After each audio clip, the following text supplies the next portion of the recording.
सुर में गाना सीखिए पाधानीसा ऐप के साथ। AI powered personal music teacher from Saregama. तत्र पश्यत् स्थितान् पार्थः पितॄनथ पितामहान् आचार्यान् मातुलान् भ्रातॄन् पुत्रान् पौत्रान् सखींस्तथा। कुंती का एक नाम पृथा भी था। पृथा पुत्र अर्थात कुंती पुत्र। पार्थ दोनों ही सेनाओं के मध्य में उपस्थित ताऊ, चाचा, दादा, परदादा, गुरु, मामा, भाइयों, पुत्रों, पोतों को देख रहे हैं। महाभारत को इसीलिए तो धर्म युद्ध कहा गया है, ऐसा युद्ध जो धर्म के लिए किया गया था। और इस युद्ध का एक बड़ा परिवार दो हिस्सों में बंट गया था। आधे सगे संबंधी एक तरफ और आधे दूसरी तरफ। हर किसी को फैसला करना था कि वो युद्ध में किसका साथ देना चाहता है, दुर्योधन का या अर्जुन का। इंद्रियाणां हि चरतां यन्मनोनो विधीयते तदस्य हरति प्रज्ञां वायुर्नावमिवाम्भसे। जैसे जल में चलने वाली नाव को वायु हर लेती है, जैसे हवा पानी में चलती हुई नाव की दिशा बदल देती है, वैसे ही विषयों में विचरती हुई इंद्रियों में से मन जिस इंद्रिय के साथ रहता है वह एक ही इंद्रिय इस अयुक्त पुरुष की बुद्धि को हर लेती है। अगर वो क्रोध में है तो और कुछ भी नहीं सोच पाएगा, और अगर प्रेम में है तो उसे किसी बात की सुध भी नहीं रहेगी। जिस भी इंद्रिय के वश में होगा उसे उसके अलावा कुछ भी समझ नहीं आएगा। इन इंद्रियों के नियंत्रण से निकल के इनको आपके नियंत्रण में रखिए दोस्तों, फिर देखिए आपके लिए क्या संभव है। सब कुछ संभव हो जाएगा।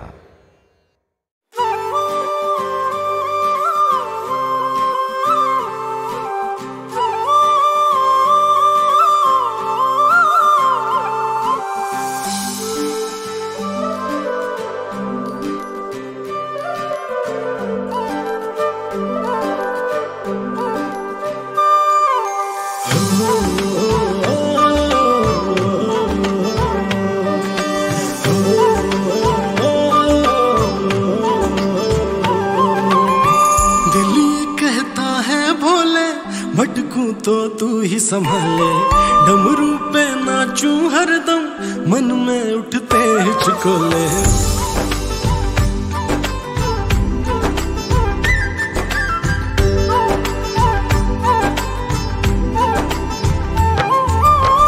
दिल ये कहता है भोले, भटकूं तो तू ही संभाले, डमरू पे नाचूं हरदम, मन में उठते हिचकोले। हो तेरे नाम का करूं मैं गुनगान रे, हाय शंभु शंभु कह के तेरा होलिए, हो शंभु शंभु कह के तेरा होलिए।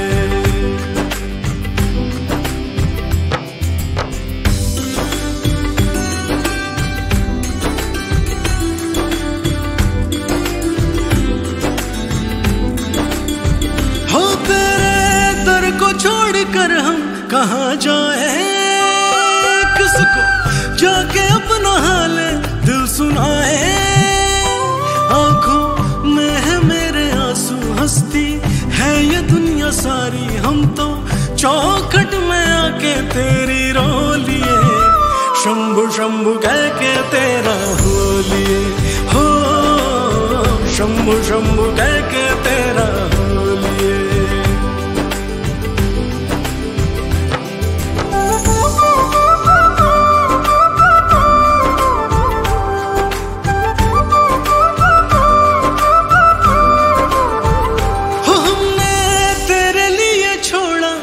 जमाना भोले जी कभी ना तुम भुलाना, कहीं है नहीं ठिकाना, ना है कोई आशियाना, हम तो तेरी ही पनाह में आके रो लिए। शंभु शंभु कह के तेरा हो लिए, हो शंभु शंभु कह के तेरा हो लिए।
गणपतये नमः।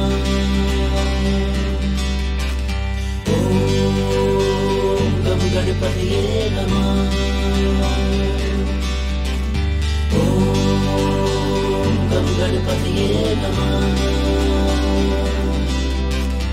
ओम गम गणपतये नमः। सिंदूर लाल चढ़ायो अच्छा गजमुख को, लाल विराजे सुत गौरी हर को, हाथ लिए गुड़ लड्डू साईं सुरवर को, महिमा कहे न जाए लागत पद को। जय देव जय देव जय देव जय देव जय देव जय देव जय देव जय देव जय देव जय देव जय देव जय देव जय देव जय देव जय देव जय जय जी गणराज विद्या सुखदाता, धन्य तुम्हारा दर्शन मेरा मन रमता।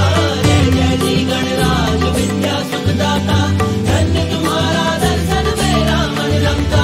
अष्ट सिद्धिदासी संकट को हरी, विघ्न विनाशन मंगल मूरत अधिकारी। ज्योति सूरज प्रकाश ऐसी छवि देवी, कंठस्थल मद मस्तक झूले शशि बिहारी। जय देव जय देव जय देव जय देव जय देव जय देव जय देव जय देव जय देव जय देव जय देव जय देव जय देव जय देव जय देव जय जय जी गणराज विद्या सुखदाता, धन्य तुम्हारा दर्शन मेरा मन रमता। जय जय जी गणराज विद्या सुखदाता, धन्य तुम्हारा दर्शन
अहं सर्वस्य प्रभवो मत्तः सर्वं प्रवर्तते इति मत्वा भजन्ते मां बुधा भाव समन्विताः। इस जगत में जो हम देखते हैं, जो सुनते हैं, जो ग्रहण करते हैं, उससे हमारे मन में कुछ भाव पैदा होते हैं। लेकिन कहां से आते हैं ये भाव? कभी सोचा है ये आपने? कुछ पाने का, कुछ छोड़ने का मन करता है।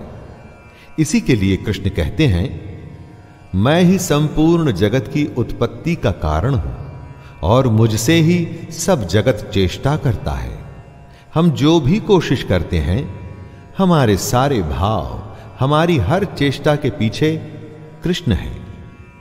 तो दोस्तों, जरा सोचिए, जब आप श्रद्धा और भक्ति से बुद्धिमान बनकर उस परमेश्वर को निरंतर भजेंगे तो कैसे भाव आएंगे आपके मन में? जब आप अच्छे कर्म करेंगे तो ऐसा हो नहीं सकता कि आपके मन में बुरे भाव आएं।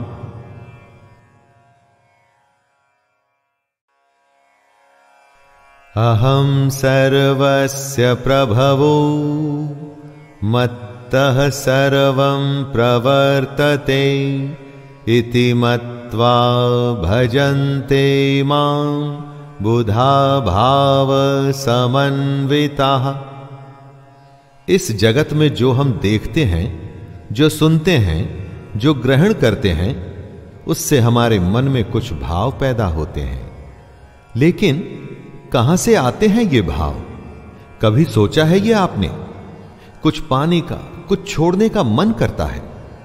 इसी के लिए कृष्ण कहते हैं, मैं ही संपूर्ण जगत की उत्पत्ति का कारण हूं और मुझसे ही सब जगत चेष्टा करता है। हम जो भी कोशिश करते हैं, हमारे सारे भाव, हमारी हर चेष्टा के पीछे कृष्ण है। तो दोस्तों, जरा सोचिए, जब आप श्रद्धा और भक्ति से बुद्धिमान बनकर उस परमेश्वर को निरंतर भजेंगे तो कैसे भाव आएंगे आपके मन में? जब आप अच्छे कर्म करेंगे तो ऐसा हो नहीं सकता कि आपके मन में बुरे भाव आएं।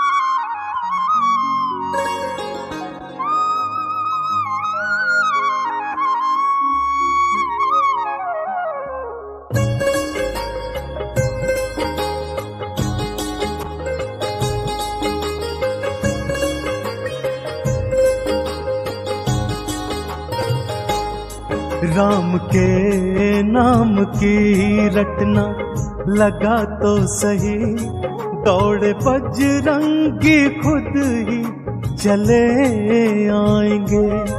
राम धुन की जरा तान सुना तो सही, आके जलवा वो अपना दिखा जाएंगे।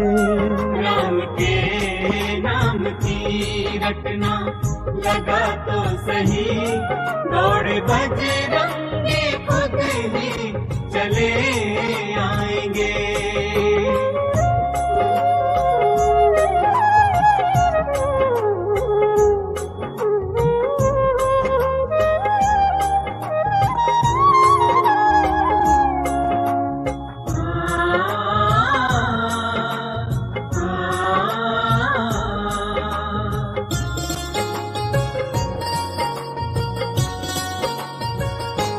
राम जी के बिना कुछ ना भाता उन्हें, राम सेवा बिन कुछ ना सुहाता उन्हें।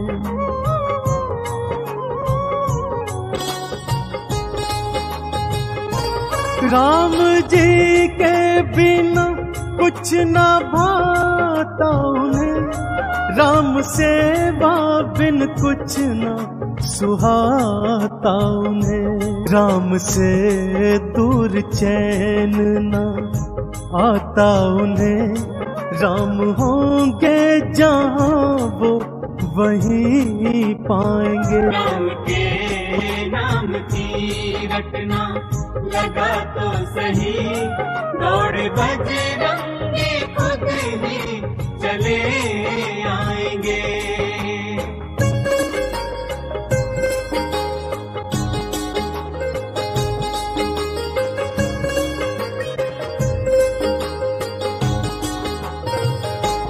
बिना हनुमत अधूरे हैं श्री राम जी, राम के बिन अधूरे हैं हनुमान जी।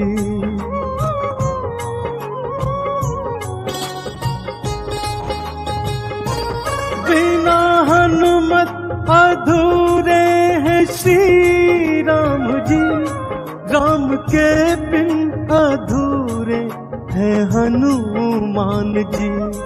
राम जी को तुम मन में रमा तो सही, बजरंगी खुद कृपा तो बरसाएंगे। राम के नाम की रटना लगा तो सही, दौड़ बजरंगी खुद ही चले आएंगे।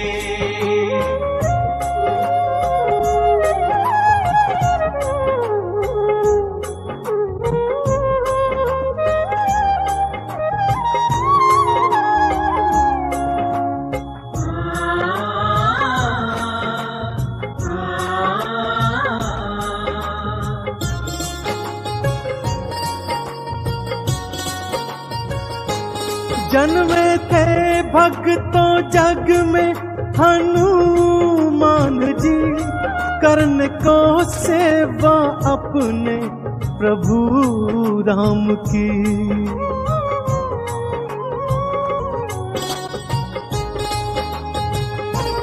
जन्मे थे भक्तों जग में हनुमान जी, करने को सेवा अपने प्रभु राम की।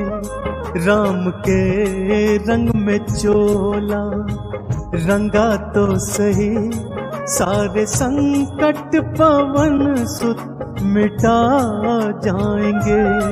राम के नाम की रटना लगा तो सही, दौड़ बजरंगी खुद ही चले आएंगे।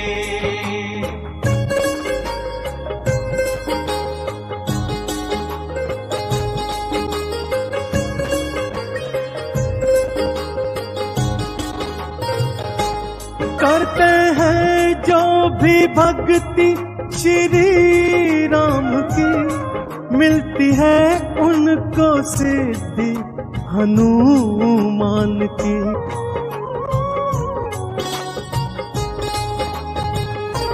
करते हैं जो भी भक्ति श्री राम की, मिलती है उनको सिद्धि हनुमान की। राम को डोर अपनी थमा तो सही, नैया हनुमत किनारे लगा जाएंगे। राम के नाम की रटना लगा तो सही, दौड़ बजरंगी खुद ही चले आएंगे।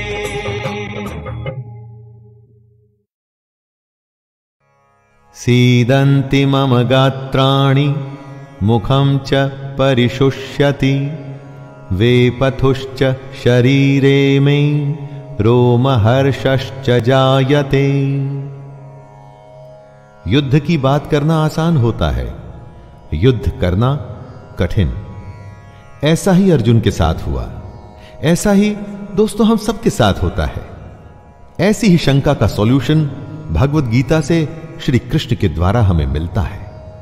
दुखी अर्जुन कहते हैं, हे कृष्ण, युद्ध क्षेत्र में डटे हुए युद्ध के अभिलाषी इस स्वजन समुदाय अपनों को देखकर मेरे अंग शिथिल हुए जा रहे हैं, जैसे अंगों में शक्ति ना हो और मुख सूखा जा रहा है तथा मेरे शरीर में कंप व रोमांच हो रहा है। न जाने कितनी ही बार ऐसा हम सबके साथ होता है कि जब युद्ध के सम्मुख होते हैं तो जैसे शक्ति खत्म हो जाती है। परीक्षा की घड़ी के समय पर भी ऐसी ही घबराहट होती है ना?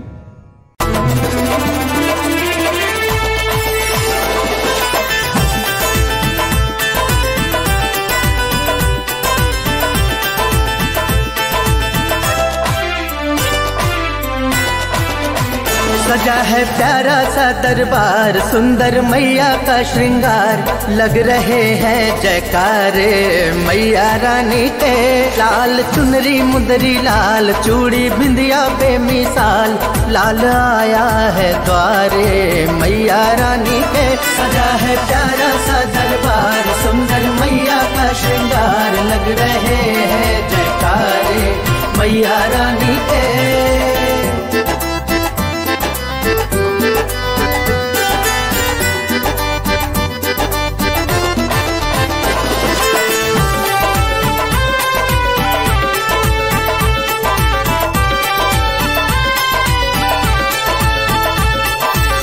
माथे मुकुट माँ के कानों में बाली है, मेरी दाती की हर बात निराली है।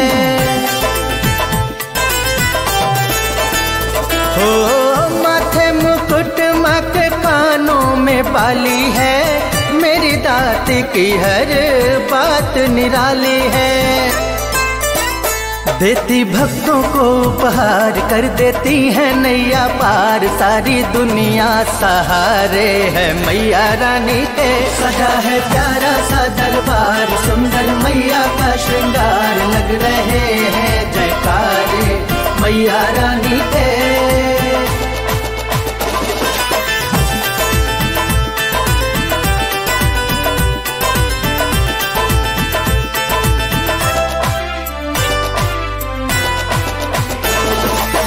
जगमग जगमग ज्योत जले हैं, लगा के जयकारे सारे भक्त चले हैं।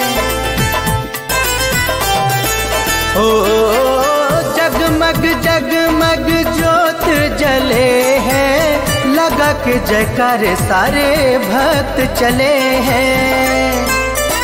भक्तों की लंबी कतार, दर्शन को चले हैं द्वार, है अद्भुत नजारे मैया रानी के। सजा है प्यारा सा दरबार, सुंदर मैया का श्रृंगार, लग रहे हैं जयकारे मैया रानी के। जितात्मनः प्रशान्तस्य परमात्मा समाहितः, शीतोष्ण सुख दुःखेषु तथा मानापमानयोः। सर्दी में या गर्मी में, सुख हो या दुख हो, जो एक जैसा ही रहता हो, शांत। मान हो या अपमान हो, जो दोनों में एक भाव से ही रहता हो, ऐसे पुरुष को कृष्ण स्वाधीन कहते हैं, मतलब कि इंडिपेंडेंट। ऐसे स्वाधीन पुरुष में ही सच्चा ज्ञान हो सकता है। अगर बाहरी चीजें डिसाइड करती हैं कि हमारा बर्ताव कैसा होगा, तो हम डिपेंडेंट हो गए। हमारी स्वाधीनता बंधी हुई है बाहर की चीजों में। जब हम अपने आप पर नियंत्रण पा लेते हैं, तो सब कुछ हमारे अंदर होता है। वो सच्ची आजादी है दोस्तों। परंतु हम में से ज्यादातर लोग गुलाम हैं। बस फर्क इतना ही है कि वो जानते नहीं।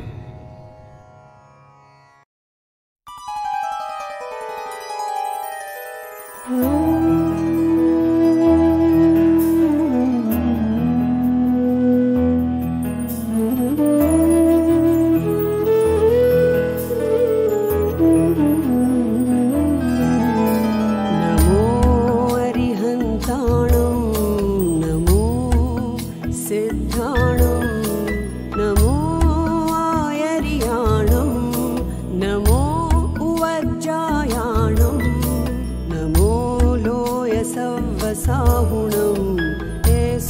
पञ्चनमोकारो सौवपावपणासनो मङ्गलाणं च सौवेसिं पढमं हवै मङ्गलम् नमो अरिहन्ताणं नमो सिद्धाणं नमो आयर्याणं नमो उवज्जायाणं नमो लोयसव्वसाहुणम् एषो पञ्चनमोकारो सौवपावपणासनो मङ्गलाणं च सौवेसिं पढमं हवै मङ्गलम् नमो अरिहन्ताणं नमो सिद्धाणं नमो आयर्याणं नमो उवज्जायाणं नमो लोयसव्वसाहुणम् एषो पञ्चनमोकारो सौवपावपणासनो मङ्गलाणं च सौवेसिं पढमं हवै मङ्गलम् नमो अरिहन्ताणं नमो सिद्धाणं नमो आयर्याणं नमो उवज्जायाणं नमो लोयसव्वसाहुणम् एषो पञ्चनमोकारो सौवपावपणासनो मङ्गलाणं च सौवेसिं पढमं हवै मङ्गलम् नमो अरिहन्ताणं नमो सिद्धाणं नमो आयर्याणं नमो उवज्जायाणं नमो लोयसव्वसाहुणम् एषो पञ्चनमोकारो सौवपावपणासनो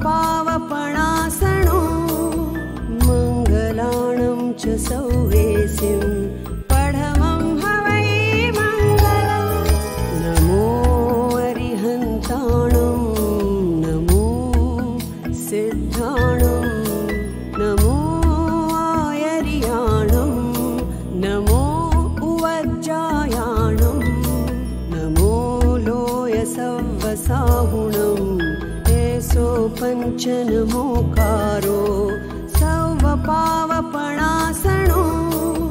मङ्गलाणं च सौवेसिं पढमं हवै मङ्गलम् नमो अरिहन्ताणं नमो सिद्धाणं नमो आयर्याणं नमो उवज्जायाणं नमो लोयसव्वसाहुणम् एषो पञ्चनमोकारो सौवपावपणासनो मङ्गलाणं च सौवेसिं पढमं हवै मङ्गलम् नमो अरिहन्ताणं नमो सिद्धाणं नमो आयर्याणं नमो उवज्जायाणं नमो लोयसव्वसाहुणम् एषो पञ्चनमोकारो सौवपावपणासनो मङ्गलाणं च सौवेसिं पढमं हवै मङ्गलम् नमो अरिहन्ताणं नमो सिद्धाणं नमो आयर्याणं नमो उवज्जायाणं नमो लोयसव्वसाहुणम् एषो पञ्चनमोकारो सौवपावपणासनो मङ्गलाणं च सौवेसिं पढमं हवै मङ्गलम् नमो अरिहन्ताणं नमो सिद्धाणं नमो आयर्याणं नमो उवज्जायाणं नमो लोयसव्वसाहुणम् एसो पञ्चनमोकारो सौवपावपणासनो मङ्गलाणं च सौवेसिं पढमं हवै मङ्गलम् नमो अरिहन्ताणं नमो सिद्धाणं नमो आयर्याणं नमो उवज्जायाणं नमो लोयसव्वसाहुणम् एसो पञ्चनमोकारो सौवपावपणासनो मङ्गलाणं च सौवेसिं पढमं हवै मङ्गलम् नमो अरिहन्ताणं नमो सिद्धाणं नमो आयर्याणं नमो उवज्जायाणं नमो लोयसव्वसाहुणम् एसो पञ्चनमोकारो सौवपावपणासनो मङ्गलाणं च सौवेसिं पढमं हवै मङ्गलम् नमो अरिहन्ताणं नमो सिद्धाणं नमो आयर्याणं नमो उवज्जायाणं नमो लोयसव्वसाहुणम् एसो पञ्चनमोकारो सौवपावपणासनो मङ्गलाणं च सौवेसिं पढमं हवै मङ्गलम् नमो अरिहन्ताणं नमो सिद्धाणं नमो आयर्याणं नमो उवज्जायाणं नमो लोयसव्वसाहुणम् एसो पञ्चनमोकारो सौवपावपणासनो मङ्गलाणं च सौवेसिं पढमं हवै मङ्गलम् नमो अरिहन्ताणं नमो सिद्धाणं नमो आयर्याणं नमो उवज्जायाणं नमो लोयसव्वसाहुणम्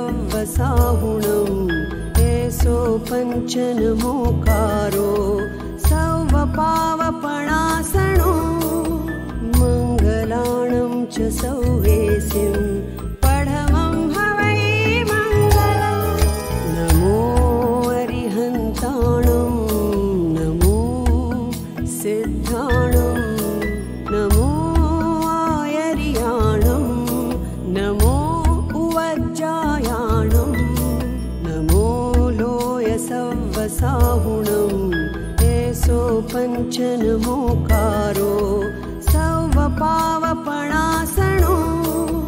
मङ्गलाणं च सौवेसिं पढमं हवै मङ्गलम् नमो अरिहन्ताणं नमो सिद्धाणं नमो आयर्याणं नमो उवज्जायाणं नमो लोयसव्वसाहुणम् एसो पञ्चनमोकारो सौवपावपणासनो मङ्गलाणं च सौवेसिं पढमं हवै मङ्गलम् नमो अरिहन्ताणं नमो सिद्धाणं नमो आयर्याणं नमो उवज्जायाणं नमो लोयसव्वसाहुणम् एसो पञ्चनमोकारो सौवपावपणासनो मङ्गलाणं च सौवेसिं पढमं हवै मङ्गलम् नमो अरिहन्ताणं नमो सिद्धाणं नमो आयर्याणं नमो उवज्जायाणं नमो लोयसव्वसाहुणम् एसो पञ्चनमोकारो सौवपावपणासनो मङ्गलाणं च सौवेसिं पढमं हवै मङ्गलम् नमो अरिहन्ताणं नमो सिद्धाणं नमो आयर्याणं नमो उवज्जायाणं नमो लोयसव्वसाहुणम् एषो पञ्चनमोकारो सौवपावपणासनो मङ्गलाणं च सौवेसिं पढमं हवै मङ्गलम् नमो अरिहन्ताणं नमो सिद्धाणं नमो आयर्याणं नमो उवज्जायाणं नमो लोयसव्वसाहुणम् एषो पञ्चनमोकारो सौवपावपणासनो मङ्गलाणं च सौवेसिं पढमं हवै मङ्गलम् नमो अरिहन्ताणं नमो सिद्धाणं नमो आयर्याणं नमो उवज्जायाणं नमो लोयसव्वसाहुणम् एषो पञ्चनमोकारो सौवपावपणासनो मङ्गलाणं च सौवेसिं पढमं हवै मङ्गलम् नमो अरिहन्ताणं नमो सिद्धाणं नमो आयर्याणं नमो उवज्जायाणं नमो लोयसव्वसाहुणम् एषो पञ्चनमोकारो सौवपावपणासनो मङ्गलाणं च सौवेसिं पढमं हवै मङ्गलम् नमो अरिहन्ताणं नमो सिद्धाणं नमो आयर्याणं नमो उवज्जायाणं नमो लोयसव्वसाहुणम् एषो पञ्चनमोकारो सौवपावपणासनो मङ्गलाणं च सौवेसिं पढमं हवै मङ्गलम् नमो अरिहन्ताणं नमो सिद्धाणं नमो आयर्याणं नमो उवज्जायाणं नमो लोयसव्वसाहुणम् एषो पञ्चनमोकारो सौवपावपणासनो मङ्गलाणं च सौवेसिं पढमं हवै मङ्गलम् नमो अरिहन्ताणं नमो सिद्धाणं नमो आयर्याणं नमो उवज्जायाणं नमो लोयसव्वसाहुणम् एषो पञ्चनमोकारो सौवपावपणासनो मङ्गलाणं च सौवेसिं पढमं हवै मङ्गलम् नमो अरिहन्ताणं नमो सिद्धाणं नमो आयर्याणं नमो उवज्जायाणं नमो लोयसव्वसाहुणम्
सवेसिं पढमं हवै मङ्गलम् नमो अरिहन्ताणं नमो सिद्धाणं नमो आयर्याणं नमो वज्जायाणं नमो लोयसौवसाहुणं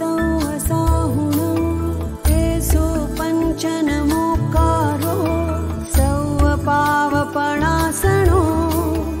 मङ्गलाणं च सवेसिं पढमं हवै मङ्गलम् नमो अरिहन्ताणं नमो सिद्धाणं नमो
नमो वज्रायाणं नमो लोय सौवसाहुणं तेसो पञ्चनमोकारो सौवपावपणासनो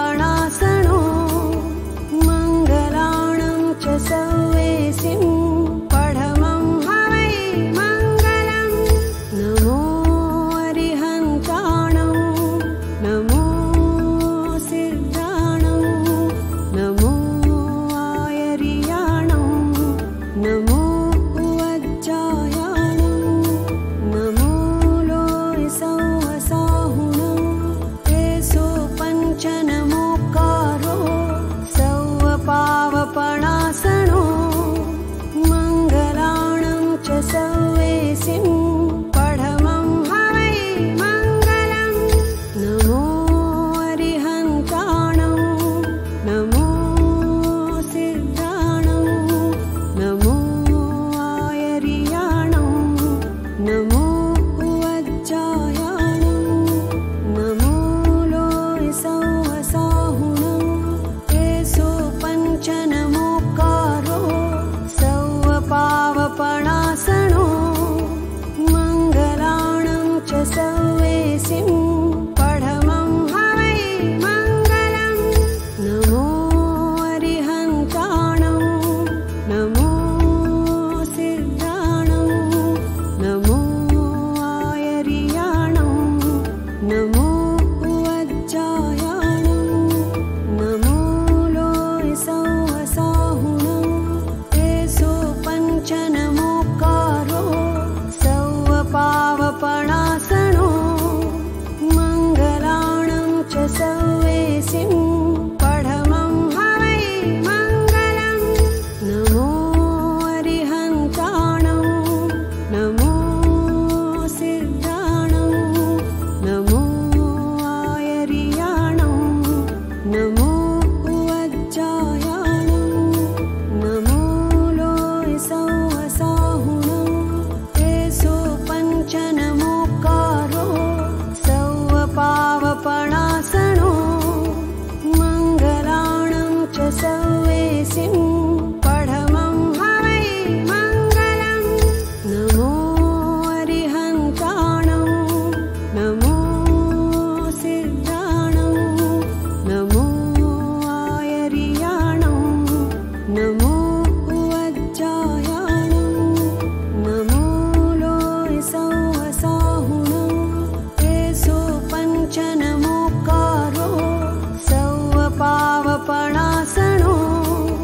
मङ्गलाणं च सौवेसिं पढमं हवै मङ्गलं नमो अरिहन्ताणं नमो सिद्धाणं नमो आयर्याणं नमो वज्रायाणं नमो लोय सौवसाहुणं तेसो पञ्चनमोकारो सौवपावपणासनो मङ्गलाणं च सौवेसिं पढमं हवै मङ्गलं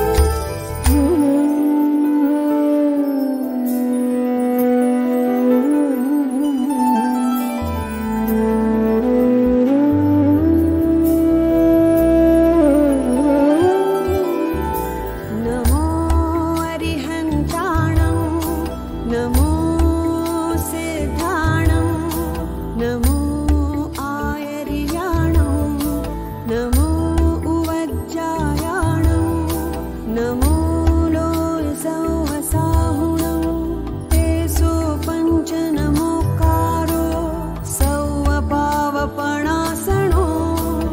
मङ्गलाणं च सौवेसिं पढमं हवै मङ्गलं नमो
नमो सिद्धाणं नमो आयर्याणं नमो उवज्जायाणं नमो लोयसौहसाहुणं तेषु पञ्च नमोकारो सौवपावपणासनो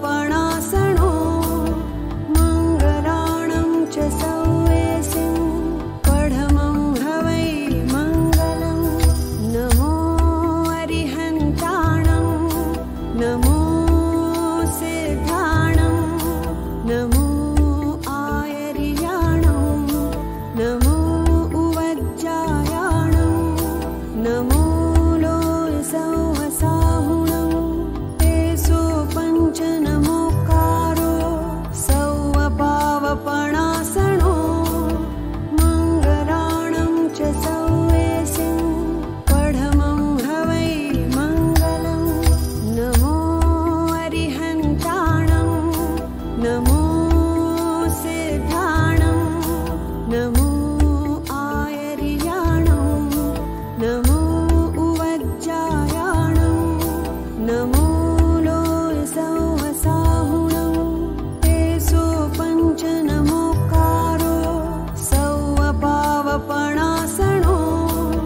मङ्गलाणं च सौवेसिं पढमं हवै मङ्गलं नमो अरिहन्ताणं नमो सिद्धाणं नमो आयर्याणं नमो उवज्जायाणं नमो लोयसौहसाहुणं तेषु पञ्च नमोकारो सौवपावपणासनो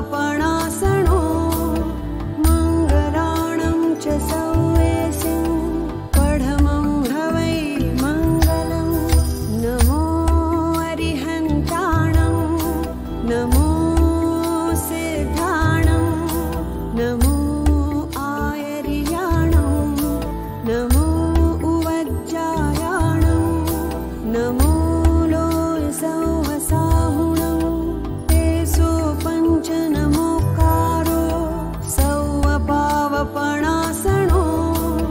मङ्गलाणं च सौवेसिं पढमं हवै मङ्गलं नमो अरिहन्ताणं नमो सिद्धाणं नमो आयर्याणं नमो उवज्जायाणं नमो लोयसौहसाहुणं तेषु पञ्च नमोकारो सौवपावपणासनो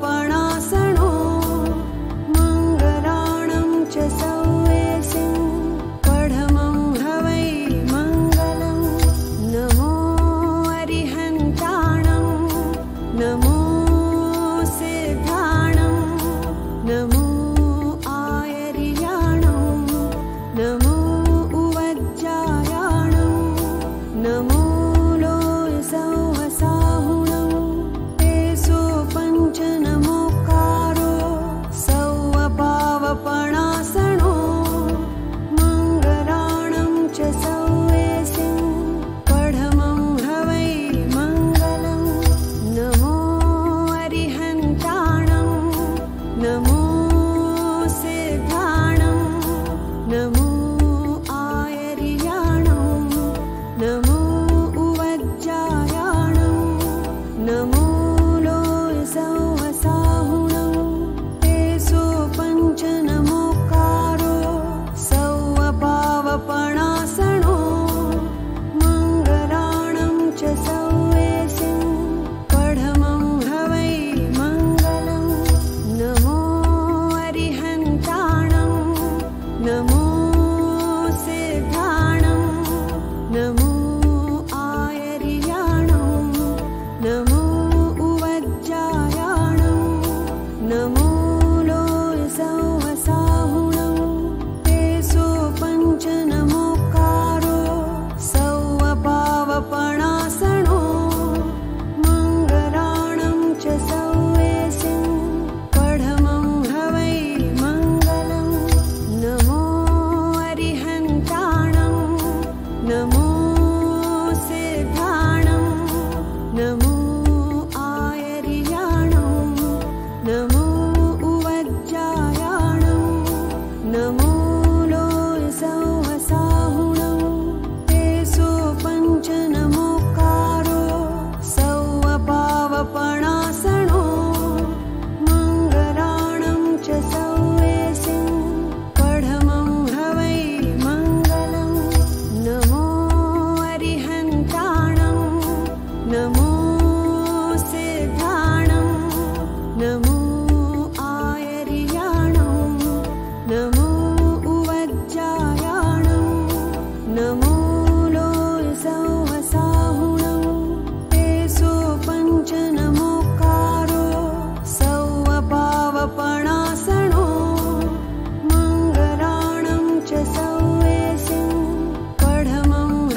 सिद्धाणं नमो आयर्याणं नमो उवज्जायाणं नमो लोयसव्वसाहुणं एसो पञ्चनमोकारो सौवपावपणासनो मङ्गलाणं च सौवेसिं पढमं हवै मङ्गलम् नमो अरिहन्ताणं नमो सिद्धाणं नमो आयर्याणं नमो उवज्जायाणं नमो लोयसव्वसाहुणं एसो पञ्चनमोकारो सौवपावपणासनो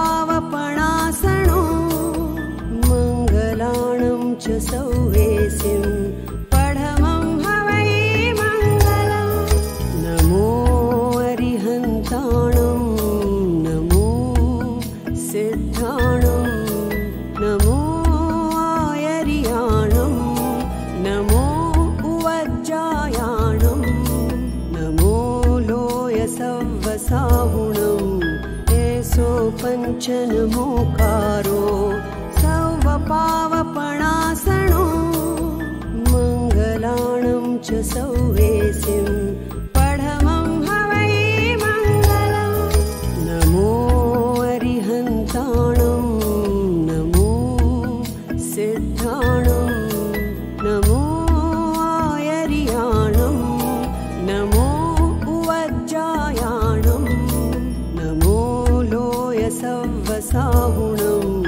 एसो पञ्चनमोकारो सौवपावपणासनो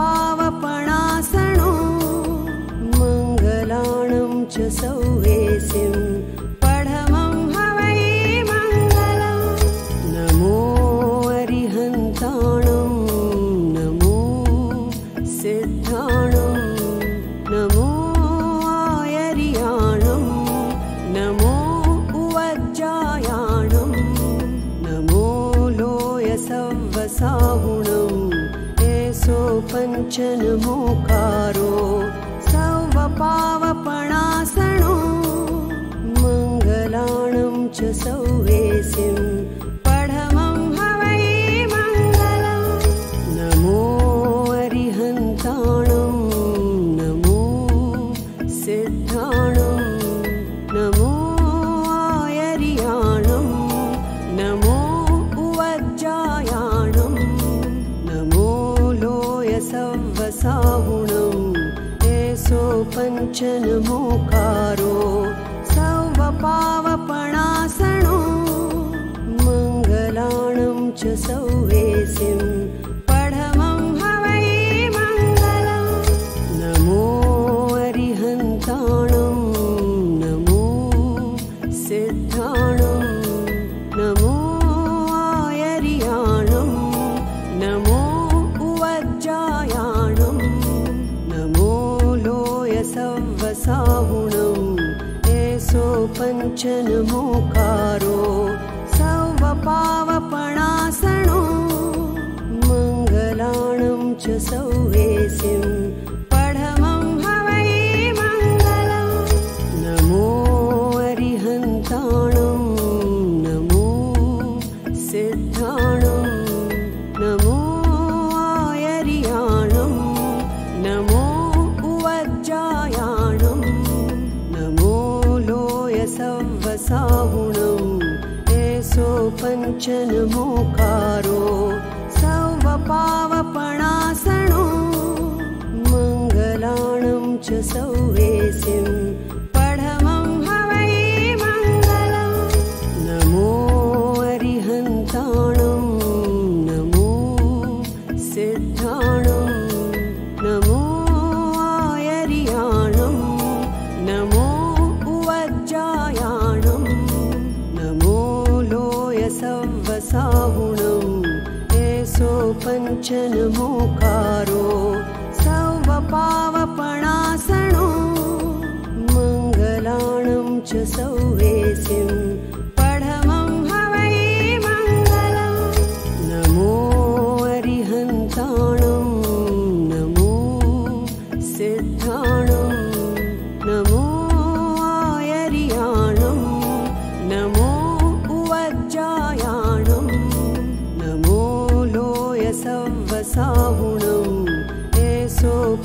पञ्चनमोकारो सौवपावपणासनो मङ्गलाणं च सौवेसिं पढमं हवै मङ्गलम् नमो अरिहन्ताणं नमो सिद्धाणं नमो आयर्याणं नमो उवज्जायाणं नमो लोयसव्वसाहुणम् एषो पञ्चनमोकारो सौवपावपणासनो मङ्गलाणं च सौवेसिं पढमं हवै मङ्गलम् नमो अरिहन्ताणं नमो सिद्धाणं नमो आयर्याणं नमो उवज्जायाणं नमो लोयसव्वसाहुणम् एषो पञ्चनमोकारो सौवपावपणासनो मङ्गलाणं च सौवेसिं पढमं हवै मङ्गलम् नमो अरिहन्ताणं नमो सिद्धाणं नमो आयर्याणं नमो उवज्जायाणं नमो लोयसव्वसाहुणम् एषो पञ्चनमोकारो सौवपावपणासनो मङ्गलाणं च सौवेसिं पढमं हवै मङ्गलम् नमो अरिहन्ताणं नमो सिद्धाणं नमो आयर्याणं नमो उवज्जायाणं नमो लोयसव्वसाहुणम् एषो पञ्चनमोकारो सौवपावपणासनो मङ्गलाणं च सौवेसिं पढमं हवै मङ्गलम् नमो अरिहन्ताणं नमो सिद्धाणं नमो आयर्याणं नमो उवज्जायाणं नमो लोयसव्वसाहुणम् एषो पञ्चनमोकारो सौवपावपणासनो मङ्गलाणं च सौवेसिं पढमं हवै मङ्गलम् नमो अरिहन्ताणं नमो सिद्धाणं नमो आयर्याणं नमो उवज्जायाणं नमो लोयसव्वसाहुणम् एषो पञ्चनमोकारो सौवपावपणासनो मङ्गलाणं च सौवेसिं पढमं हवै मङ्गलम् नमो अरिहन्ताणं नमो सिद्धाणं नमो आयर्याणं नमो उवज्जायाणं नमो लोयसव्वसाहुणम् एषो पञ्चनमोकारो सौवपावपणासनो मङ्गलाणं च सौवेसिं पढमं हवै मङ्गलम् नमो अरिहन्ताणं नमो सिद्धाणं नमो आयर्याणं नमो उवज्जायाणं नमो लोयसव्वसाहुणम् एषो पञ्चनमोकारो सौवपावपणासनो मङ्गलाणं च सौवेसिं पढमं हवै मङ्गलम् नमो अरिहन्ताणं नमो सिद्धाणं नमो आयर्याणं नमो उवज्जायाणं नमो लोयसव्वसाहुणम् एषो पञ्च पञ्चनमोकारो सौवपावपणासनो मङ्गलाणं च सौवेसिं पढमं हवै मङ्गलम् नमो अरिहन्ताणं नमो सिद्धाणं नमो आयर्याणं नमो उवज्जायाणं नमो लोयसव्वसाहुणं एषो पञ्चनमोकारो सौवपावपणासनो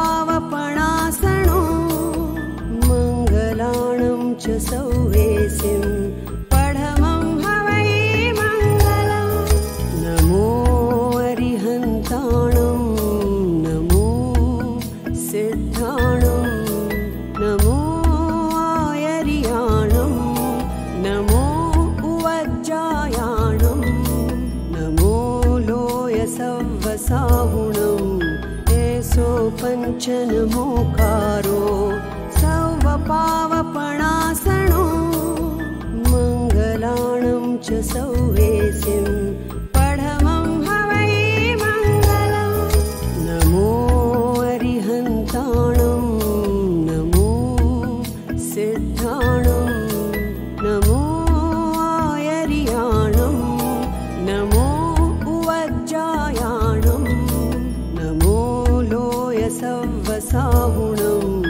एषो पञ्चनमोकारो सौवपावपणासनो